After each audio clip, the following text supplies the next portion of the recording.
Article 2 में कहा गया है, अनुच्छेद 2 में, कि संसद को यह अधिकार है कि भारत के बाहर अगर कोई देश है तो उसे वो भारत में मिला सकता है, या किसी देश का कोई टुकड़ा है जो मिलना चाहता है उसे मिला सकता है। यानी अनुच्छेद 2 कहता है कि संसद राष्ट्रपति के पूर्व अनुमति का मतलब यह नहीं होता है कि राष्ट्रपति से पूछेगा।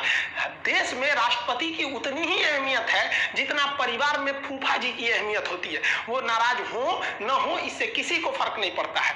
तो यहां तो इज्जत देने के लिए भले लिख दिया गया है कि पूर्व अनुमति, लेकिन एक्चुअली में यह होता है उन्हें बस सूचना दे दिया जाता है कि हम फला राज्य को मिलाने जा रहे हैं। सपोज नेपाल बड़ी कूद रहा है यहाँ पर, अब मान लीजिए, हम समझने के लिए बोल रहे हैं भाई, नेपाल के लोग आप बुरा नहीं मानेंगे, हम समझाने के लिए बोल रहे हैं। मान लीजिए नेपाल को लगा कि नहीं भारत में मिल जाना चाहिए, तो संसद राष्ट्रपति को सूचना देंगे, राष्ट्रपति जी पहाड़ी पे बैठा है। कौन पहाड़ी है? भिकना पहाड़ी, रायसीना की पहाड़ी। तो रायसीना की पहाड़ी पे उनको फोन कर देंगे, मोदी जी राष्ट्रपति साहब जा रहे हैं नेपाल को मिलाने, तो क्या करेंगे? हाँ ना कहिए नहीं सकते, ना कहेंगे तो उन पर महाभियोग लग जाएगा। राष्ट्रपति को प्यार से लतिया देना महाभियोग कहलाता है, अनुच्छेद 61 में है, ये बाद में बताएंगे। तो राष्ट्रपति को सूचना दे दिया जाता है कि हम जा रहे हैं करने के लिए, और उसके बाद संसद उसे आराम से मिला देती है। और ऐसा किया भी गया है।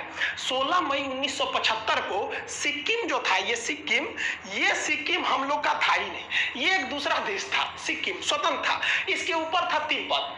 चाइना ने तिब्बत पर कब्जा कर लिया 1959 में, और यहाँ के लोगों को इतना कूचा, और परिवार में 4 आदमी है ना, तो एक को उधर भेज दिया, एक को इधर छितार दिया यहाँ पर। और तिब्बत के लोगों की कमी हो गई, तो तिब्बत से कभी मांग ही नहीं उठती है स्वतंत्र करो हमें।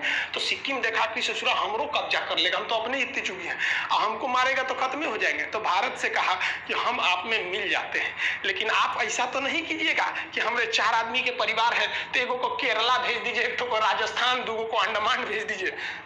तो भारत ने कहा कि देखिए भाई, हम वसुधैव कुटुंबकम के रहने वाले, यदि आप हमारे में मिलेंगे तो आपको वो सारे अधिकार दिए जाएंगे जो भारत के अन्य जितने राज्य हैं उन्हें ये अधिकार प्राप्त हैं। तो इस प्रकार सिक्किम राजी हो गया। तो 16 मई 1975 को सिक्किम भारत का 22वां राज्य बन गया। समझ में आ गया कि नहीं आ गया? लेकिन सिक्किम डायरेक्ट नहीं बना था, सिक्किम उसके लिए कुछ काम किया था। पहले वो ट्राई किया था कि भारत में हमें रहना ठीक है कि नहीं। तो इसके लिए संविधान में 35वां संशोधन किया गया 1974 में, और सिक्किम को एक सह राज्य बनाया गया कि वो ना मेरा राज्य है ना पड़ोसी है, वो विदेशी है लेकिन हमारी तरह एकदम सह राज्य, मतलब एक साथ को स्टेट की तरह व्यवहार करेगा।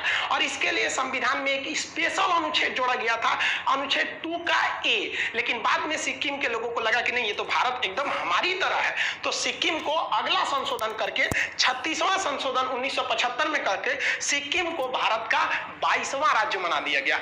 आज सिक्किम के लोगों, हम सब सिक्किम के लोग भी को पता है कि उनके साथ कोई भेदभाव नहीं किया जाता है। हम लोग भी जब इलाहाबाद में पढ़ते थे तो 1-2 दोस्त हम लोग के थे सिक्किम के, कोई भेदभाव नहीं किया जाता। वो लोग भी एकदम भारत को अपना समर्पित रहते हैं। ये भारत है, यहाँ जो आएगा वो इस जमीन को चूमेगा। जो यहाँ आया वो इस सौभाग्य हम लोग का, जो इस पावन धरती पर हम लोगों ने जन्म लिया। तो सिक्किम भारत का 22वां राज्य बन गया। तो अनुच्छेद 2 क्या कह रहा है?